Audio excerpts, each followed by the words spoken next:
अगर आप लिनक्स को इस्तेमाल करते हो और लिनक्स के फाइल सिस्टम के बारे में नहीं जानते हो तो फिर आप बहुत मुश्किल में पड़ने वाले हो। इस वीडियो में हम फाइल सिस्टम के A to Z सारे चीज़ों के बारे में डिटेल में डिस्कस करेंगे। तो चलिए वीडियो को शुरू करते हैं। देखिए फाइल सिस्टम काफ़ी टाइप का होता है, जैसे FAT32, NTFS, XFS और भी काफ़ी सारे टाइप का फाइल सिस्टम अवेलेबल है। जैसे विंडोज़ NTFS फाइल सिस्टम को यूज़ करता है, सूजे, ओपनसूजे ये सब बिट्री फाइल सिस्टम को यूज़ करता है। सेंटोस एक रेड हैट बेस्ड सिस्टम है, सेंटोस XFS फाइल सिस्टम को यूज़ करता है। जो डेबियन बेस्ड सिस्टम है जैसे कि काली लिनक्स एक डेबियन बेस्ड सिस्टम है, ये लोग ज़्यादातर एक्सटेंडेड 4 फाइल सिस्टम को यूज़ करता है। हर टाइप का फाइल सिस्टम का कुछ प्रोस है कुछ कॉन्स है। जैसे कि जो एक्सटेंडेड 4 फाइल सिस्टम है वो हर एक साइज का फाइल्स के साथ अच्छे से काम कर पाता है, और जो XFS है ना वो बड़े बड़े फाइल्स के साथ अच्छे से काम कर पाता है। और XFS का एक और भी अच्छा बात यह है कि वो उसका थ्रूपुट बहुत अच्छा होता है, वो उसका पैरेलल प्रोसेसिंग बहुत अच्छा होता है। देखिए आप आपका लिनक्स डिस्ट्रीब्यूशन में कौन सा फाइल सिस्टम यूज हो रहा है वे आसानी से चेक कर सकते हैं। मैं दिखाता हूँ। मैं यहाँ पे लिखूंगा df-th। देखिए यहाँ पे ज़्यादातर tmpfs दिखा रहा है। ये tmpfs है टेम्पोररी फाइल सिस्टम, लेकिन आप उसको मत देखिए। जो सबसे बड़ा पार्टीशन है आप उसको देखिए, वहाँ पे लिखा है एक्सटेंडेड 4। ये एक्सटेंडेड 4 ही एक्चुअली हमारा फाइल सिस्टम है। मैं आपको एक और चीज़ के बारे में बताना चाहूँगा, वो है आइनोड नंबर। आप कई कई बार इस नाम को सुने होंगे। मैं आसान भाषा में समझाता हूँ ये क्या चीज़ है। मान लो आपने एक फाइल ये पे क्रिएट किया। फाइल क्रिएट करने के लिए हम यूज़ करेंगे नैनो, फिर फाइल नेम, और उसमें हम कुछ भी डाल देंगे। आप Ctrl+S से सेव करेंगे, Ctrl+X से इसको एग्जिट करेंगे। अब ये फाइल देखिए यहाँ पे क्रिएट हो गया। अब आप बताइए कि ये फाइल कहाँ पे सेव हुआ है। जाहिर सी बात है मेरा SSD में सेव हुआ है, लेकिन SSD तो काफ़ी बड़ा है ना। लिनक्स को कैसे मालूम पड़ेगा कि SSD के ठीक कौन सा जगह पे सेव हुआ है। और अगर मैं कैट ये फाइल करूँ तो देखो इसका डेटा एक कुछ ही मिलीसेकंड में दे दिया। तो ये कैसे पॉसिबल हो रहा है, क्योंकि लिनक्स जानता है कि ये फाइल हार्ड डिस्क का कौन सा जगह पे सेव हुआ है। यही नहीं, लिनक्स और भी काफ़ी सारी चीज़ें जानता है इस फाइल के बारे में, actually her files and folders के बारे में। देखो मैं आगे ls-l करूँ तो ये जो सारे इन्फॉर्मेशन दिखा रहा है कि हर एक डायरेक्टरी एंड फाइल्स का फॉर्मेशन क्या है, कौन उसका ओनर है, कब उसको क्रिएट किया गया है। ये सारे इन्फॉर्मेशन लिनक्स कहीं पर स्टोर करके रख रहा है। तो ये इन्फॉर्मेशन लिनक्स आइनोड नंबर की मदद से स्टोर करता है। देखो मैंने अगर ls-li किया, ये जो नंबर दिखा रहा है ना सारे फाइल्स और फोल्डर्स के आगे, इसी को आइनोड नंबर कहा जाता है। Okay, let's discuss Linux file structure now. ये जो सिंबल आप स्क्रीन पे दिख रहा है ना, इसका नाम क्या है मुझे नहीं मालूम, लेकिन ये डिनोट कर रहा है कि हम हमारे होम डायरेक्टरी में है। अब हर यूज़र का एक होम डायरेक्टरी होता है जो /होम का अंदर रहता है, और उसका नाम बाय डिफ़ॉल्ट यूज़र नेम के अकॉर्डिंग ही होता है। जैसे कि देखो मेरा यूज़र नेम क्या है, फुल। अगर मैं यहाँ पर हु एम आई भी करूँ तो भी आप देख पाओगे कि ये मेरा यूज़र नेम दिखा रहा है। अगर हम यहाँ पे यूज़र नेम देख पा रहे हैं तो हमें हु एम आई करके यूज़र नेम देखने का क्या ज़रूरत है। काफ़ी बार आपको होगा कि आप ऐसे यूज़र नेम को देख नहीं पाओगे यहाँ पर, तब आपको इस कमेंट की मदद से यूज़र नेम को देखना पड़ेगा। और अगर मैं आप देखना चाहूँ कि मैं कौन सा डायरेक्टरी में काम कर रहा हूँ तो मैं यहाँ पे कमेंट लिखूँगा pwd। देखो दिखा रहा है /home/full। अगर एक दूसरा यूज़र में अब मैं क्रिएट करूँ तो वो भी /home डायरेक्टरी के अंदर ही उसका होम डायरेक्टरी आएगा। उसका होम डायरेक्टरी का नेम भी उसका यूज़र नेम के साथ सेम होगा बाय डिफ़ॉल्ट। आप उसे चेंज भी कर सकते हो, लेकिन बाय डिफ़ॉल्ट वो सेम होता है। जैसे मेरा यहाँ पे यूज़र नेम भी है फुल और होम डायरेक्टरी का नाम भी है फुल, और वो /home के अंदर है। अच्छा चलो मैं रूट पे चलता हूँ। उसके लिए मैं लिखूँगा cd/। अब मैं ls करूँगा। ये देखो स्लैश के अंदर देखो इतना सारा फोल्डर्स है। ये हर एक फोल्डर की कुछ खासियत है, वो मैं आपको बताने वाला हूँ। मैं होम के बारे में तो बता ही दिया हूँ। अब चलो चलते हैं बिन में, मिस्टर बिन। बिन में जाने से पहले मैं आपको एक चीज़ बताना चाहता हूँ। ये लिनक्स में जो भी चीज़ आप देखोगे वो सारे फाइल्स है। जो भी चीज़ का मतलब जो हार्डवेयर है वो भी फाइल्स है। आप प्रिंटर इसमें लगाओगे या फिर कोई पेन ड्राइव लगाओगे तो सारे फाइल्स के तरीके से ट्रीट होगा। मैं थोड़ी देर में दिखाऊंगा कि सारे हार्डवेयर फाइल्स है। हम जो कमेंट्स लिनक्स में यूज़ करते हैं वो भी सारे फाइल्स ही होता है, और ज़्यादातर कमेंट्स बिन में रहता है। अगर मैं बिन फोल्डर के अंदर जाऊँ और यहाँ पे ls करूँ तो काफ़ी सारे कंटेंट है। ये जो सारे फाइल्स आप देख रहे हो ना, ये सारे एक एक फाइल्स ही है। कुछ फाइल्स का नाम तो आप जानते भी हो, वो भी आपको यहाँ पे मिल जाएगा। जैसे कि मैं यहाँ पे आगे ls सर्च करता रहूँ तो बहुत टाइम लगेगा, तो मैं कमेंट से झट से ls को सर्च कर लेता हूँ। तो मैं कमेंट लिखूंगा ls मतलब लिस्ट करो पाइप ग्रेप। पाइप ग्रेप से क्या करते हैं, जो लिस्ट आएगा मेरे आउटपुट में उसको फिल्टर करते हैं, और फिल्टर में कौन सा नाम सर्च करेंगे हम, ls। देखो ls से सारे सर्चेस सबको मिल गया। अब ये देखो ls आ गया। ls कमेंट भी एक फाइल है, कैट कमेंट भी एक फाइल है। हम देखा था ना पिछले वीडियो में कैट कमेंट को। देखो अगर मैं सर्च करूँ ls पाइप ग्रेप एलएस से मैं फिल्टर करूंगा किस चीज को, कैट को। ये देखो आ गया सारे कैट, जिस जिस कमेंट के अंदर है वो सारे दे दिया। ये देखो हमारा कैट। तो क्योंकि ये सारे कमेंट्स फाइल्स है तो हम इन फाइल्स को कॉन्केटिनेट भी कर सकते हैं हमारे टर्मिनल में। तो देखिए उस कॉन्केटिनेट करने के लिए कमेंट है कैट फाइल का नेम का, यहाँ पे हम कैट कैट भी कर सकता है। कैट फाइल के अंदर जो भी डेटा है वो हमें दिखा रहा है यहाँ पर। पिछले कमेंट में जब हमने कैट एलएस किया था तो एलएस फाइल के अंदर जो भी डेटा था वो हमें दिखा रहा है, लेकिन इस डेटा को हम पढ़ नहीं सकते क्योंकि हम ह्यूमंस है और ये डेटा बाइनरी में है। अगर आप मशीन हो तो पढ़ सकते हो, ह्यूमन हो तो नहीं पढ़ पाओगे। मैं एक काम करता हूँ, एलएस को यहाँ पे कॉपी कर लेता हूँ। Copy LS, subscribe to soft learner. मैं सब्सक्राइब करने को बोल रहा हूँ, मजाक कर रहा हूँ। ये इस फाइल का नाम है जिसमें मैं कॉपी करने वाला हूँ एलएस को। Permission denied. What is permission? देखो अभी हमें कुछ और चीज़ें भी समझना पड़ेगा।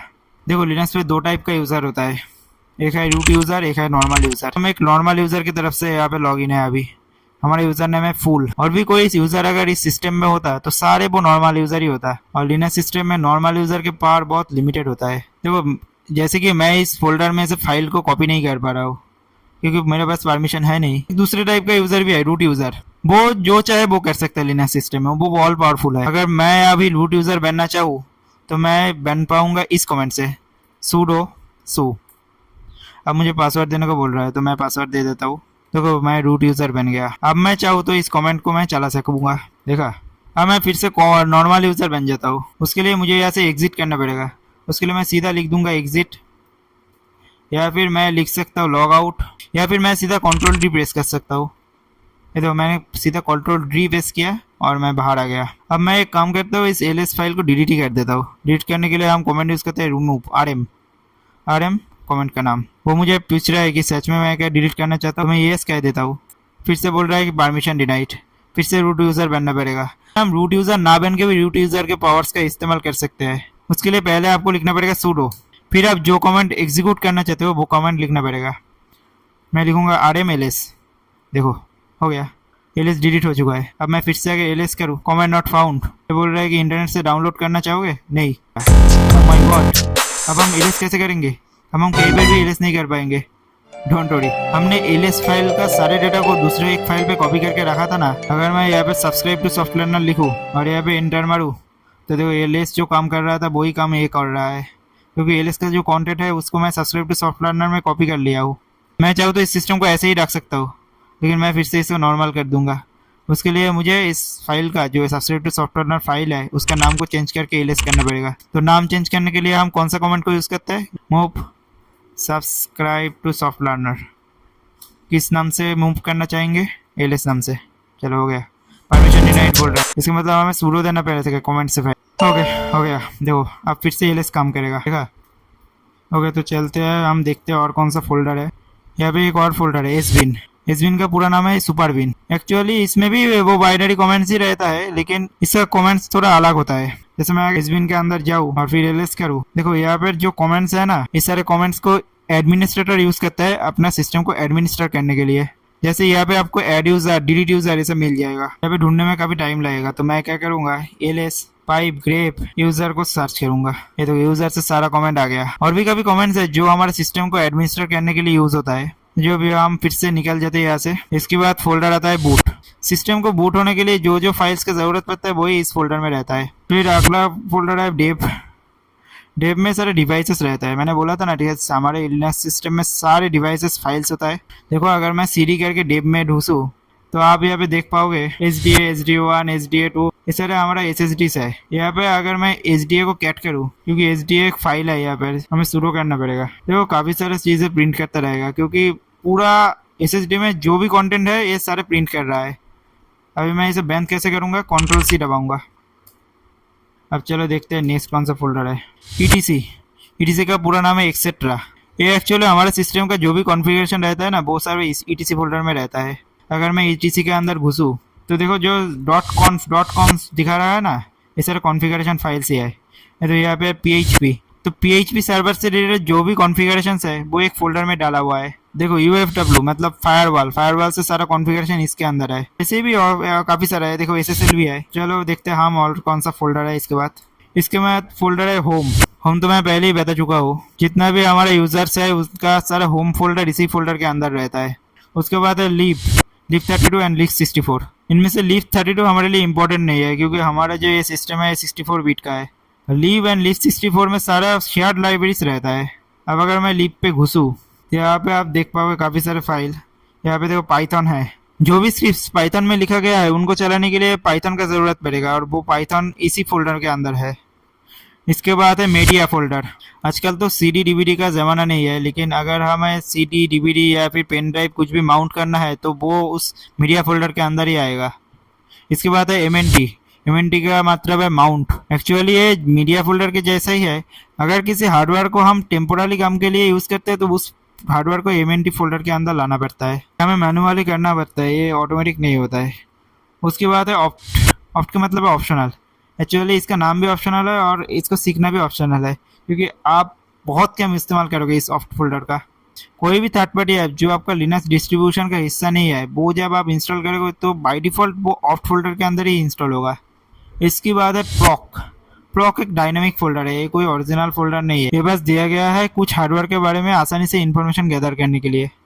जैसे मैं दिखा देता हूँ, देखो अगर मैं कैट प्रॉक CPU इन्फो करूँ तो ये CPU के बारे में कुछ इन्फॉर्मेशन देगा। ऐसे ही अगर मैं CPU इन्फो की जगह मेम इन्फो करूँ तो देखो ये मेमोरी के बारे में कुछ इन्फॉर्मेशन देगा, टोटल मेमोरी क्या है, फ्री मेमोरी क्या है, ऐसा। अगला फोल्डर है रूट। सारे यूजर्स का होम फोल्डर होम डायरेक्टरी का अंदर रहता है, लेकिन रूट यूजर का होम फोल्डर रूट के अंदर रहता है। देखो अगर मैं CD करके रूट में एंटर करने का कोशिश करूंगा तो परमिशन डिनाइड बोलेगा। हमें पहले रूट यूजर बनना पड़ेगा, उसके लिए sudo su करूंगा, रूट यूजर बनूंगा, फिर मैं रूट के अंदर घुस पाऊंगा। ये देखो अब मैं ls करूंगा तो अभी कुछ भी नहीं मिलेगा। तो जैसे मैं काम करूंगा रूट यूजर बन के वैसे वैसे इस फोल्डर में कंटेंट्स आते जाएगा। एग्जिट कर देता हूँ यहाँ से। इसके बाद है SRV का पूरा नाम है सर्व। अगर आप HTTP या FTP सर्विसेज से कुछ फाइल को सर्व करना चाहते हो तो उन फाइल्स को आप SRV फोल्डर के अंदर ही रखोगे। इसके बाद आता है sys का मतलब सिस्टम। sys फोल्डर प्रॉक फोल्डर के जैसे ही है। हम sys फोल्डर की मदद से हमारे सिस्टम का कुछ इन्फॉर्मेशन गैदर कर सकते हैं। जैसे कि देखो अगर मैं cat sys class block SDA size करूँ तो फिर SDA का जो साइज़ है, SDA हमारा SSD है, उसका जो साइज़ है वो हमें मिल जाएगा। अगला फोल्डर है TMP जिसका मतलब है टेम्पोरारी। नाम से ही पता लग रहा है कि ये फोल्डर टेम्पोरारी है और जब भी हम सिस्टम को रिबूट करते हैं तब ये फोल्डर फिर से खाली हो जाता है। अगला फोल्डर है USR। चलिए USR के अंदर घुसते हैं, लेकिन इसके अंदर घुसोगे तो आप फिर से बीन SBin ये सारे फोल्डर्स आपको दिखेगा। बीन SBin तो ये जो फोल्डर्स है ये बाहर भी है यहाँ पर भी है, ये क्या मसला है। और इसी बिन के अंदर आपको वो कमेंट्स भी मिलेगा जो आपको बाहर वाले बिन के अंदर मिला था। देखो यहाँ पे भी आपको ls मिलेगा। अगर मैं ls grep ls करूँ तो देखो आपको ls मिल रहा है यहाँ पे भी। तो हम जब ls लिखते हैं तो वो कौन सा ls इस्तेमाल हो रहा है, यूजर के अंदर वाला या फिर वो बाहर वाला बिन फोल्डर वाला। चलो हम देख ही लेते हैं which ls। देखो यहाँ पे लिखा आ रहा है ls alias to ls और उसके बाद जो भी है वो इम्पोर्टेंट नहीं है।